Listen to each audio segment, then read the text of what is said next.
Good afternoon, everybody. This has been such a tremendous day.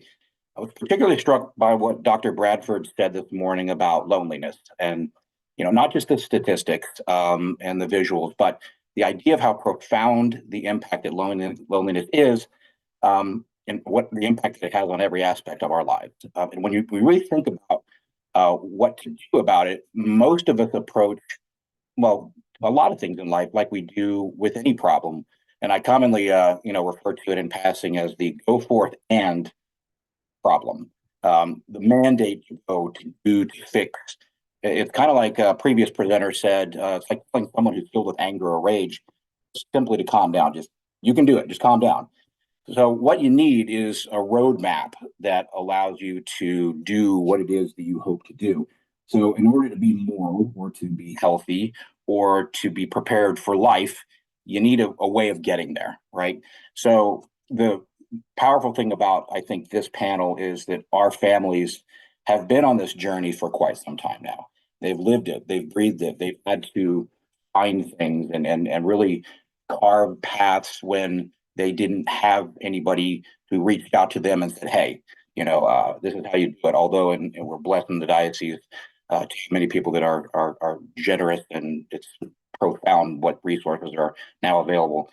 So I hope that by sharing their stories, our presenters can help you find some peace and solidarity as we all deepen our awareness of what we're doing here today, which is promoting community and belonging across the board in every domain of life. So super excited about this. I'm going to turn things over to my friend and colleague, Susan, and she'll introduce our panelists and get things going.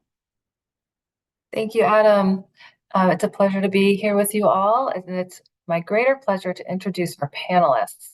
So it's always hard on Zoom. I trust they all have their cameras on. With us today, we have Margie Dunn. We also have Stephanie Hanley, Dave Hamilton, Henry Hamilton, George Brody, and Gavin Brody. And they are going to introduce themselves a little bit more as they share. So our time is just going to really be broken up by them each having opportunity to share more of their story. And I'm just going to kick it off with a starting prompt, and then we'll have time for each of them to respond to that prompt. And we'll have another round. So first, I just want to begin, and we're going to start with Margie Dunn, just sharing your experience in really working to foster communities of belonging for your children. And you'll be sharing about both, and I'll move screens here. Oops, it's not letting me. Huh. It's not letting me switch slides. Well, I'll work on that. I've got great pictures of her kids. So just about your experience in fostering communities of belonging, and specifically if you can share with us successes that you've experienced, but also challenges. Thanks. Okay. Hi, everybody. I'm Margie Dunn. I have two kids with disabilities. I have a 13-year-old with cerebral palsy, and I have a 11-year-old with Down syndrome, both of my biological children. Just doubly blessed there. We currently live in Arlington County, but previously we were in Fairfax County. And I would say right now we're in a really good place at 7th grade and 5th grade with having just many great communities with not just Friends for the Kids, but a community for me of parents I can go to. Just this morning, because we weren't in Dumfries, I ended up taking my daughter to her Down syndrome age-specific class at the Greater Washington Dance Center in Reston. So I was able to sit there with my fellow Down syndrome parents from all different school systems and counties, and just sort of, you can vent, you can talk, you can share resources, and that type of stuff has been priceless for me. But it's taken time. And so I would say that one of the biggest things when you're trying to find the community for both your children and yourself is to open your ears, open your eyes. Don't be afraid to go up and say hi to someone. I've met a lot of friends just from sitting in weight rooms at therapy. With Down syndrome, it was easier to find my community because there's the Down Syndrome Association of Northern Virginia. Before I ever had Natalie, I was matched up with another military parent of a child with Down syndrome who lived in Burke where I was at the time. And then she brought me in with her friend group. And so I immediately, from the time Natalie was born, had support. Not only that, but the nurse at Fort Belvoir, one of the nurses that worked there, she had a daughter with Down syndrome, and she made the effort to bring her daughter in to say hi to me the day Natalie was born. So I feel like the Down syndrome community is really great about doing that, having the things for people to get together. Cerebral palsy has been harder, but with that, where I've had the community for Ian, it's just once he got older and was part of the school system. I've been fortunate that our public school has been more of the success stories in Arlington County for handling disability and inclusion. So, I've met friends through organizations like the Special Education PTA. For 6 years, I was on the Arlington ASAC, I can't think what it stands for anymore, Special Education Advisory Committee. I was on there for 6 years. But through that, I got to know the broader community. I made more contacts. You found out, oh, I have a child this age. And then, putting yourself out there and your children out there is how you sort of foster that. Because, we've got we do Challenger baseball. That's been amazing. I've met kids of all different ages, all different disabilities, all within Arlington County.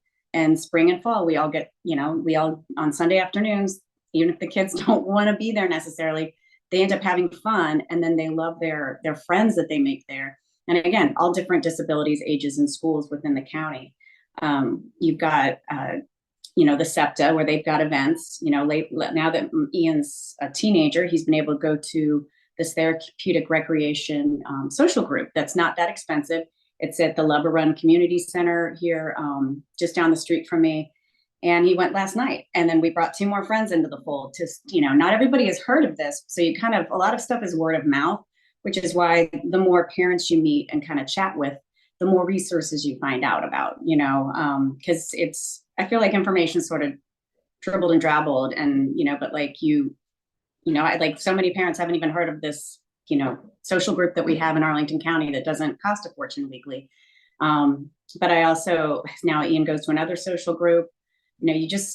And thank God for Joyce at Nativity. We don't have a spread program in Arlington at the moment. And we have lots of Catholic families in Arlington who have kids that can't necessarily handle being in your traditional religious ed program. So Joyce has let us, for now, basically come from Arlington all the way to Burke and Nativity to be a part of this amazing community of adults and other children, where they love going. They're so happy. It's like this highlight for them every 2 weeks when they go to spread. And that's been yet another community that we've been able to get involved in. And I go out to breakfast with my, with moms and stuff, when I take the kids, I drop them off, and then I have time basically for fellowship with those fellow moms, where we can either talk about non-kid things or kid things. So the stuff is out there, but you do have to open your eyes and sort of seek it, because certainly no one ever really hands it to you. Because when I first was living in Burke, but the kids were really young, I remember even just reaching out to the Arlington Diocese and asking if there was anything out there for parents like me, because you're kind of drowning. You're trying to handle these new diagnoses. You're trying to be a parent, and you're just sort of flailing and figuring it all out. And at that point, no, there really wasn't anything. And there still kind of honestly isn't. And, I was very tempted to switch to McLean Bible Church, because that was literally the only thing I found at the time that was doing anything for parents like me. They would have a lecture series, and then they had the respite program starting at age 6. And then they had Jill's House. So they did all these amazing things, which again, also look up McLean Bible Church, because that's another place for resources for community and things that you don't have to belong there in order to take part of their things.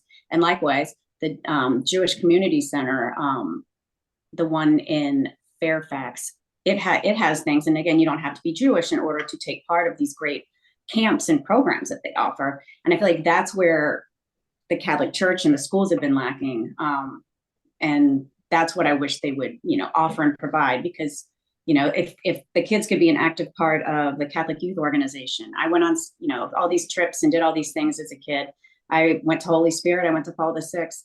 And when I was in middle school, the Catholic Youth Organization stuff was what I loved to do. So I feel like that's where there's been more challenges with finding the Catholic specific community things for my family to do. But I feel like we're at least making some headway with that. But that's my quick, if I went over, I think I had 5 minutes, but that's my quick thing with us. Thank you, Margie. We have plenty of time. I don't want you all to feel rushed. And we'll be coming back to hear more from you. But thank you for sharing about your work. It is a labor as a parent to make these communities happen for your child, and it's clear you've done a lot. So thanks for sharing your story. I'm going to try to move slides. Again, it's going to be stubborn. There we go. Another one of your family. It's very cute. And next, I'd like to pose just the same question out again for Stephanie Hanley, and she's going to share more about her family. Hi, I'm Stephanie Hanley. I am the mom to 2 special needs boys. I have a 17-year-old who he adopted from Russia, who has high functioning autism. And I have a 14-year-old that our birth son that has an intellectual disability, and that's him on the screen, Benny. I'm also the special needs coordinator at my parish, St. Elizabeth Ann Seton in Lake Ridge. And I guess, I've been at this for 17 years now, and we've had a lot of successes and a lot of challenges. My boys have had a lot of behavioral issues that have, made it difficult to participate in a lot of things. I would say we've tried a little of everything. For my higher functioning son, sometimes it's hard to figure out which group we fit in, because we don't really fit in with the gen ed kids, and we don't really fit in sometimes with the special ed kids. So we've tried a little bit of everything. One of our biggest successes, like Margie was saying, was spread. And shout out to Joyce Kelly, because she's gotten my boys the sacraments and given us a group that we can belong to, and and talk to other parents. One of my struggles in my parish has been just finding the other parents, and we're still working on that. We're definitely still working on that. But I find that most of the things that we join, people are very welcoming, and they want us there, and they're happy to have us there. When that hasn't worked out, it is sometimes a struggle for me to remember that I need to be tough and to keep going back, because this is important for all of us. Yeah, and I think that that's probably the biggest thing I would say to people is, if you don't have it, you might have to create it, which is what I've been trying to do in our parish. And I'm a big volunteer person, so I bring my kids with me. So when I'm organizing an event, my kids come and help. And especially my older son, he's great at organizing things. So he hands things out, and he stuffs envelopes and participates that way. And I manage a food pantry, and my kids are able to help every week with me there. And I think everybody knows me at church, and probably mostly more for my children, because they have a lot of personality. So don't give up, keep going back. And I think people want us there, even if they don't know it. Thank you, Stephanie. It's clear that you are also doing a lot of work, and I'm hearing the common theme of just going out there and creating the opportunities that might not exist, which has been a theme, throughout today by other presenters as well. So mindful to anybody who's listening that does not have a loved one with a disability, that we can be the Joyce Kellys that are providing the group, right? Joyce does not have a loved one with a disability, but she's doing this great service. So how great it is when there are people out there that are ready to make space and create the community of belonging for you, so you can step back. All right, so next we will hear from Dave Hamilton, and then. Hi, I'm Dave Hamilton. I'm father of 2 sons with Down syndrome, 122, 120. as people who are in Christine Fowler's workshop know, he works at the Catholic Diocese of Arlington, and he'll tell you more about that later. And James was blessed to be accepted to the Mason Life Program at George Mason University. A couple thoughts in the short time. The single biggest blessing in the lives of these kids was to become a part of Susan's program at Bishop O'Connell High School. Our experience was with Arlington Public Schools was a little different than Margaret's, as and I would, we're also talking about 10 years ago, so getting toward 10 years ago, so there could be improvements in the meantime, but largely they were, kids in a little room at the back of the school with all the most challenged kids. Nobody ever went there. The programs were completely isolated, and they moved into an O'Connell community that welcomed them, made them an equal part of the community. And, were able to get used to being full participants in the places they were at. And those two-way benefits that have been talked about today, both the benefits to the kids, but the benefits to the entire community and the peers and all those folks were made palpable. The one thing I'll say is that as far as I can tell, Catholic education continues to lead the way for the nation on this. And, to be evangelists and continue to be proselytizers. And I know there were some furtive conversations with Arlington County a while back. I don't know if any of those have come to fruition. I've been out of the scene for a couple of years. But they should be doing what Catholic education is doing. And at least as we were there, it was a stark difference. So, I urge that progression to continue. I know that the first order of business was to spread more programs within the Catholic community. And that was, that's the right thing. But everybody needs to be doing this. And my second point has been made a number of times today and been made a couple of times already in the panel, which is be prepared for post-secondary life, because it's very different. And I think we made some mistakes. The kids got out of high school. I went back to work. So we had 2 full-time careers back in the house. I had taken 4 or 5 years off to help get them through middle school and high school. There's also a difference in the way people perceive special needs kids. And when they're young, they tend to be cuddly and cute, and people regard them that way. And then I got boys, so they get big and they get hairy, and they have adult bodies, and all of the implications that surround them. And some of that natural attention and affection just kind of dissipates. There isn't the same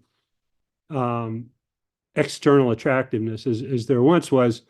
And there's a void that's created, and parents are left to fill it. The school infrastructures go away. The friendships that they retain take some work to maintain. And so really as adults, they're in a bit of a different situation. And the parents are left to try to create those outlets. And we are, I think we've been good at this school and work, thanks to help from people like Christine Fowler and Susan and others, and Porto Charities specifically, but really getting those fulfilling social relationships and interactions is a super challenge. And so it's something we continue to work toward. And it's, probably the most difficult part of that for us. So that's, those are my couple of points, but, I think any one of us could talk for an hour or two about what our experience has been like. If Thank I could you. jump in real quick and just say something, touching on what you said a few minutes ago, how we have indeed come a long way, 10, 15 years ago, to that point this year out at PVI where I am. I've had two local Loudoun County high schools reach out and pretty much say, we'd like to know a little bit more about what you do with your program for students with intellectual disabilities. So I'm glad you brought that up, because I think part of the key is evangelizing in a different way to the public schools around us, because they see what's going on, they hear and they know, and it's truly a blessing that now we're having more dialogue with our friends in the public school system. So I'm glad that that's happened now. I'm sad that you had a less than desirable experience, but there's always hope for the future. So thank you for bringing that up. Thank you. It's my pleasure to next introduce Henry. And Henry is a former student of mine and now a good friend of mine. And I am blessed to have him as somebody that I know in my life and can still interact with, especially in these types of forums, Henry. So welcome. And I wondered if you would share with our listeners about things that you are a part of in your life currently. I know you have a job that you've been at for about a year and a half, probably, maybe more. And I know that you are a young man with a lot of interests. We can see some of them here. We see you out in the mountains in one of the pictures. We see you holding books. I always knew you as a man carrying books. So can you share with us about things that you are doing in your life now? Okay. I am 22 and live in Arlington. Good. Keep going. I graduated from Bishop O'Connell High School, experienced services in 2020. I am an ambassador for inclusion for O'Connell and work with Mrs. Rinaldi on events like this. I currently have a part-time job at the Catholic Diocese of Arlington, helping them digitize thousands of documents. I also began to work on distribution for the Catholic Herald in my personal time. I play soccer and basketball for the O'Connell Special Olympics teams. These have been important communities for me. Thank you. Thank you, Henry. That is wonderful. I think so much that I've experienced with Henry and so many other students is just seeing, once we create spaces where an individual's gifts can shine, that's what I've seen so much, is being, the communities that thrive are where we're recognizing one another's gifts. And it's been a pleasure to know Henry for the past 6 years and see him thrive in that way. So thanks for sharing about your work and your interests. And we're going to move on now. I'm going to introduce Mr. Brody and his son, Gavin. Hi, can everybody hear me? All right, it's kind of a challenge getting both of us in the same viewpoint here. So great to be here today. Really, right off the bat, echoing a lot of what Dave just mentioned, experiences he had. When Gavin was born, I'm sure like quite a few folks, just the thoughts and everything about how life was going to be totally different than what everybody had probably anticipated.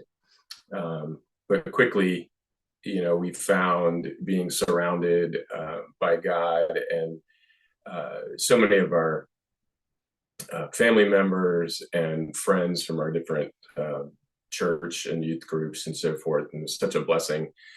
Early on, we kind of fed into McLean Bible, into the Access Ministry, and found a lot of success there. In addition to Gavin, I have a daughter who's 21. She was born at 26 weeks. And so she was a preemie and had a lot of developmental delays. So we really got a lot out of McLean Bible and their programs there. And we were part of that and DSA&B events, probably for the first 6 to 10 years, and then really started becoming more involved in other supporting activities, particularly Special Olympics. That's where I ran into Christine for the first time with gymnastics and her boys, and with soccer and basketball and track. And as a college athlete myself, like that was a passion. And then soon after, I found myself voluntold to be the coach for all these things, and took on that responsibility and really just enjoyed that with Gavin. I think those were great opportunities for him to get connected with other kids, and of course for us as parents to get connected with other families and start to share this journey and what are the bumps that everybody is encountering and so forth. I think we were very lucky that we put my daughter in a Taekwondo program that was a block away, and I really thought that there was no chance that either they would take him or that what it would turn out to be. And here we are, literally like 15 years later, and Gavin's the highest ranking student, adult kid in the program there as a 3rd degree black belt. And I was so amazed on the first day of his tests. I thought this was going to be disastrous. I'd never seen him. And then all of a sudden he just was, it was a first indication that things like structure were going to be his greatest asset, like things like forms and all that, and everything fed into that.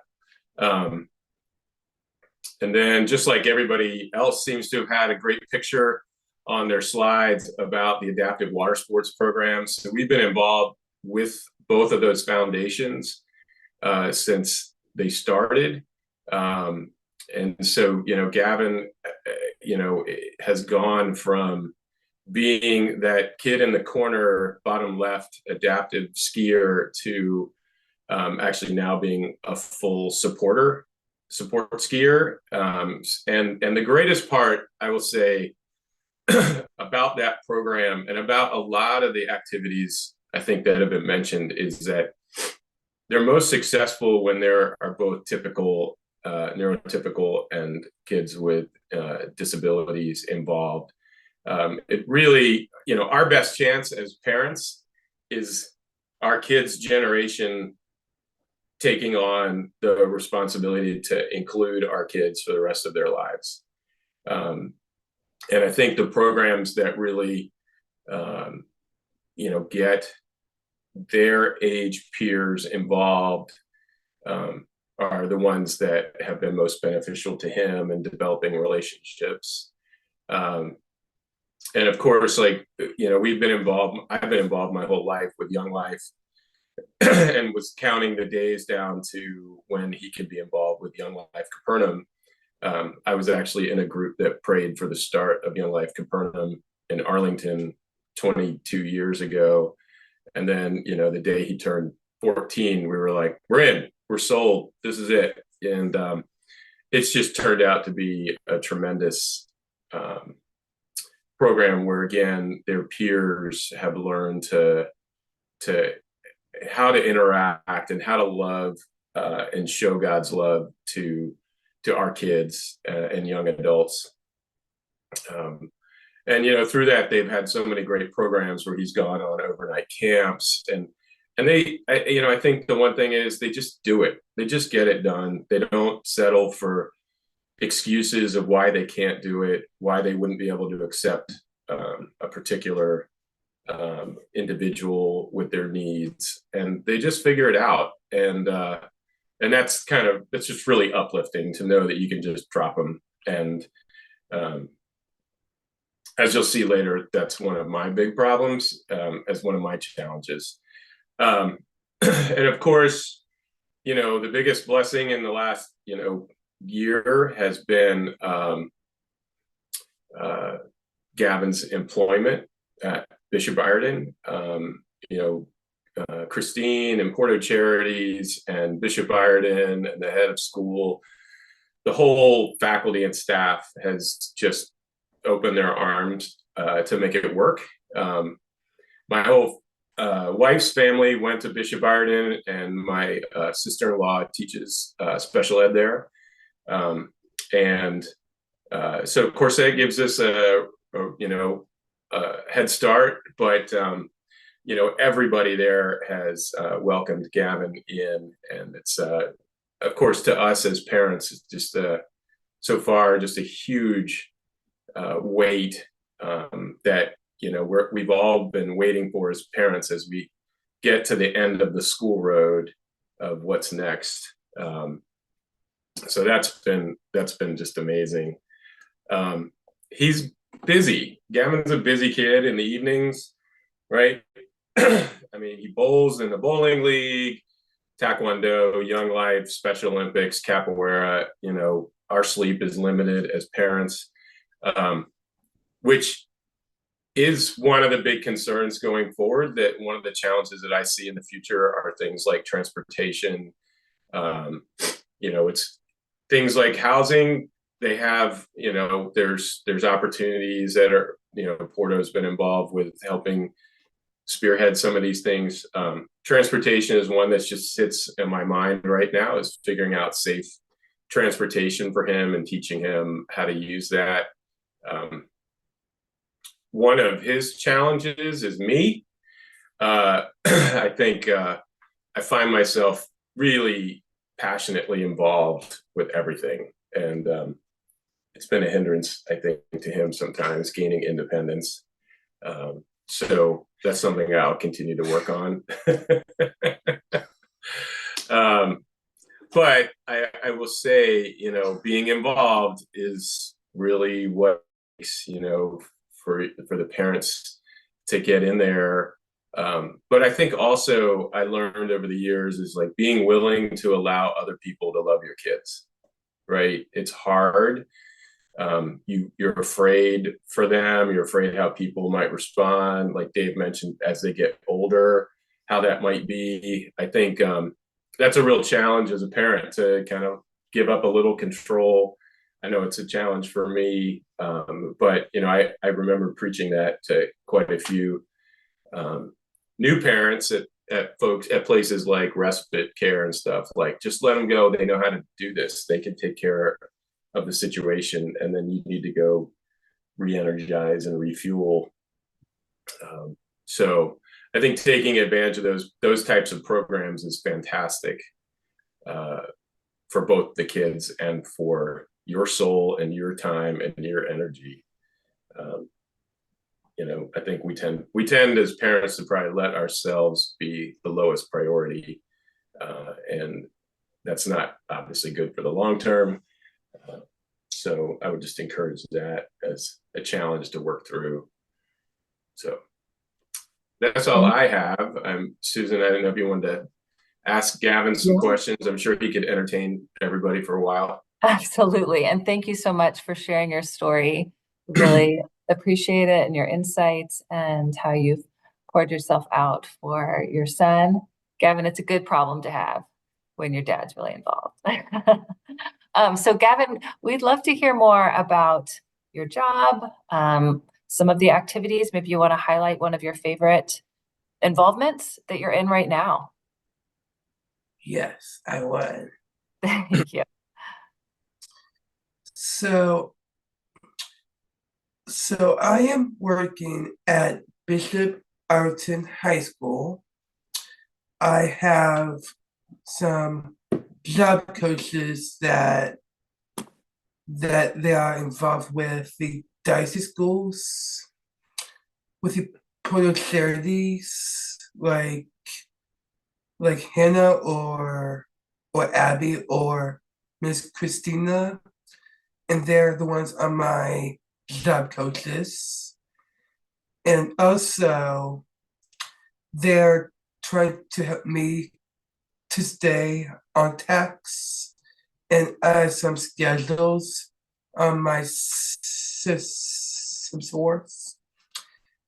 And also, I'm one of the facilities, and I built a building for the headmaster, Mrs. Midnight, and I'm their engineering busy working man.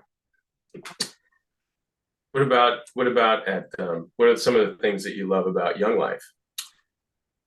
What do they teach you there? What do they work on?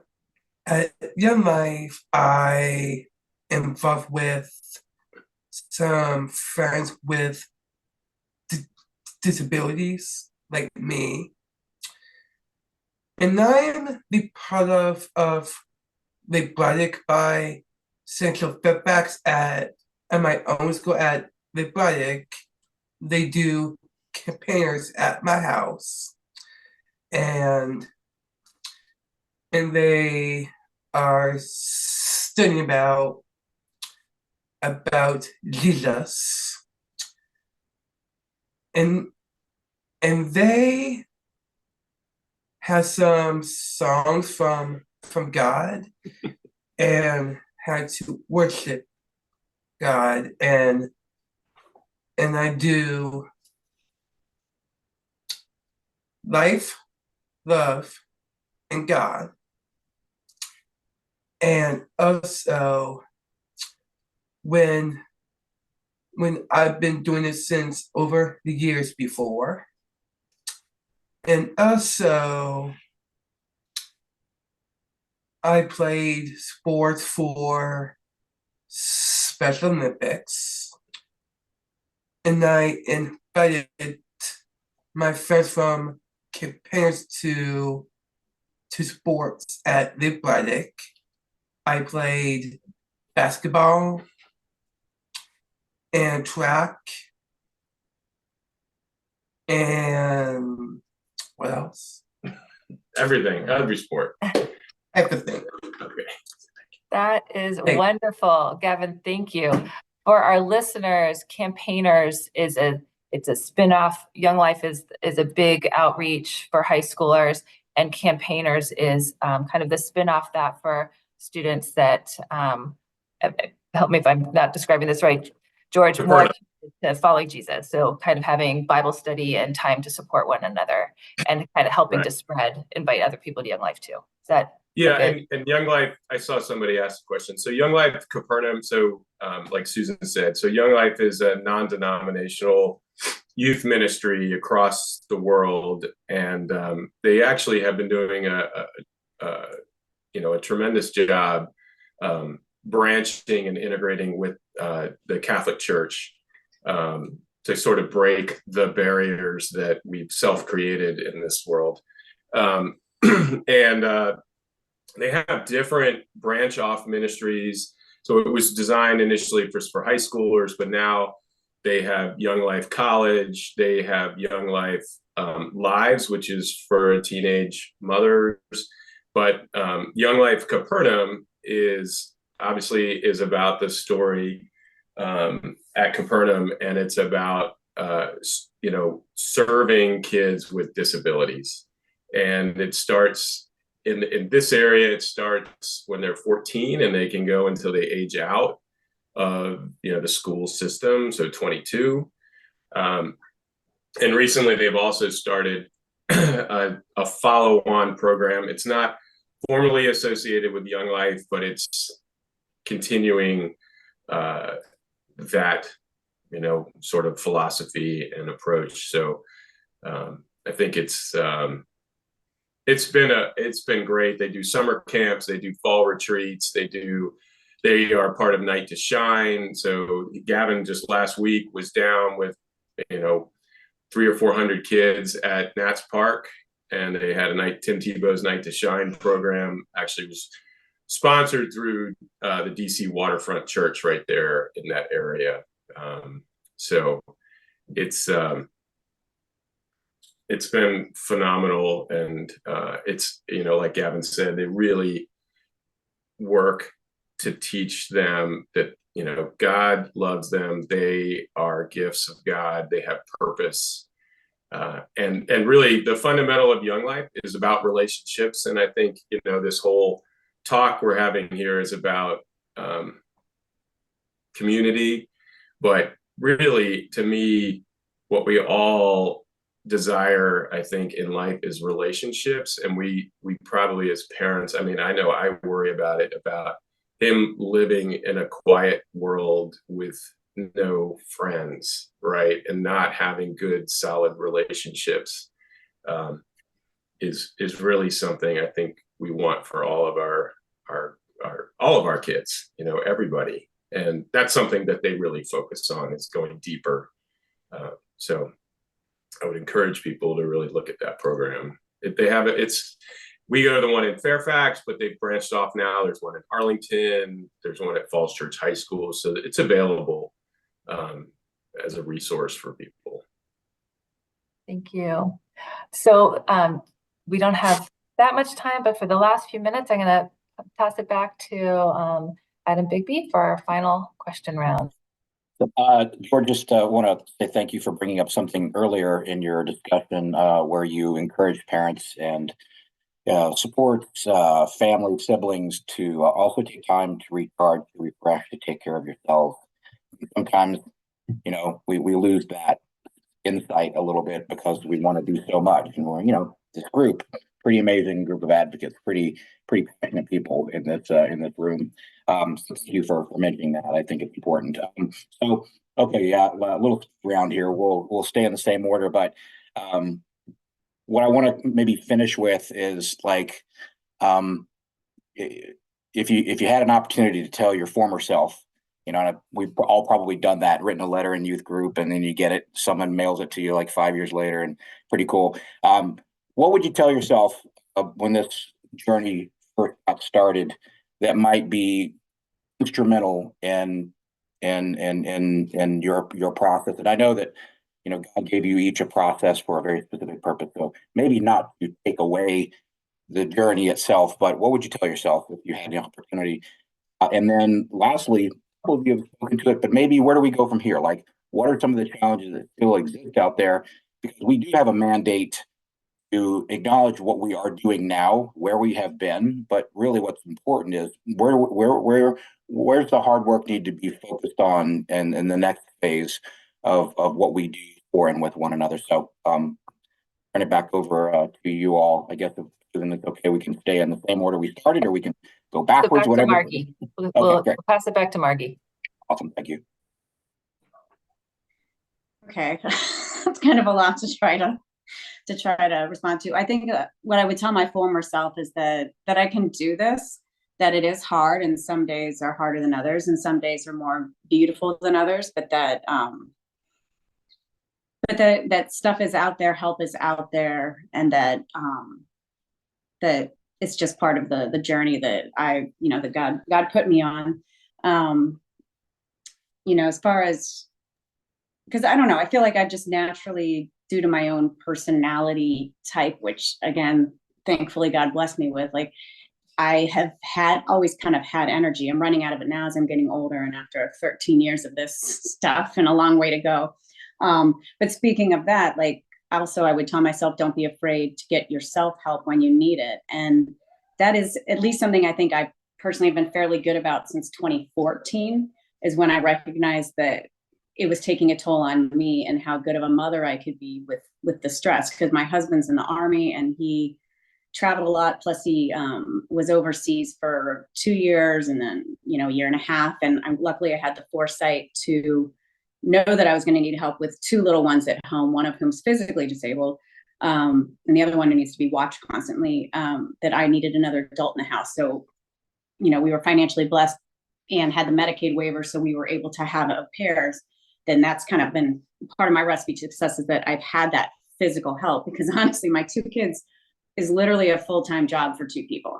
Make sure you do what you can to maintain your own mental health and physical health, because with the 13-year-old with a physical disability, so much harder than Down syndrome. And anybody who has somebody with Down syndrome knows that's not easy.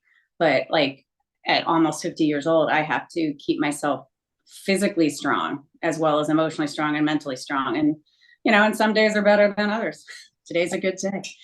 So I'm able to be like this, but just give yourself grace, give your children grace, and try to give your spouse grace is really all I can say. Because it's a marathon. Thank you. If you want me to go next. Stephanie. Yeah, I would say just hands down, surrender to Jesus and just do it now. And the sooner you do it, the easier things are going to be. And don't give up. Those hard days they're going to be hard and they're going to be embarrassing. But you can't ever give up, because they're our children and they were given to us for a reason. And then as far as where we go from here, I think that there's a lot of work that needs to be done on the parish level. I think we need to get more pastors on board. I think priests need to hear this, that, we do belong, noises and distractions and all during Mass and other events. But I think there's so many positive things going on, and we're talking about it now, and I feel really good about the future, and don't give up. That's the message. Thank you, Stephanie. I love what you said about just surrender to Jesus. That's it. That's it. Thank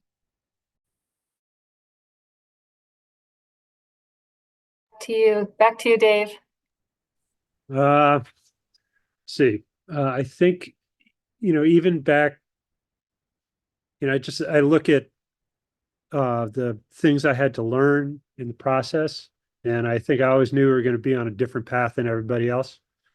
But, I think there's something to surrendering to faith and Jesus, and respecting the path and not thinking about, kind of what life would be like if it was different. And I think that I feel like I've been blessed and lucky to have just kind of put my head down and started marching. And, I've talked to a lot of people, I've met a lot of people for whom it's more of a burden and more of a, so it's, it's a holy, blessed path. It's not like anybody else's. And, embrace it. I think that's basically what's being said already, but. You did. I appreciate that. George, I believe you're, Yeah, I think, again, going last, everybody stole my thoughts. So I think one of the things that I try to do now at this point is continue to look at, why God put me in this particular situation at this moment, and try, to understand what he's trying to accomplish through me and through Gavin, right? I think, he's at Bishop Ireton for a reason, right? And he and I'm coaching basketball, or I'm, involved with a water sport, he's skiing next to somebody for a reason. And I think some of the fruits are beginning to really show for all of us. I never planned to be the trailblazer for anything. I thought I could just ride Christine Fowler's coattails the whole time. But I've learned that God puts you in places where he calls you to stand up and go forward and defend our kids and defend the faith and really provide opportunity and so I think that's what we're called to do, and we're put in these places and with these relationships and connections for reasons like that. Thank you. All right. Well, thank you all so much for participating. I think we probably could have given a whole breakout to each one of you just to share your stories more. There's a lot of richness in your stories, and I know there's so much more that you didn't have time to share, but now we all know you, right? So people can reach out and contact you, and we can all be in touch as this new community that we've created today. And I know we are looking forward to some time that we will have to gather in person and meet one another and continue the dialogue. So I know we all just really pray that this day has sparked a lot in all of us, and that the Holy Spirit is using it. And just like George said, like, what is God doing? What's he doing with this group? What's he doing in our diocese? What's he's doing with each of us in the own communities that he's placed us in? And what else is he calling us to do? So it's exciting topics that we'll continue to digest. And it's been a pleasure to spend time with all of you today and hear from you. Thank you. Yeah.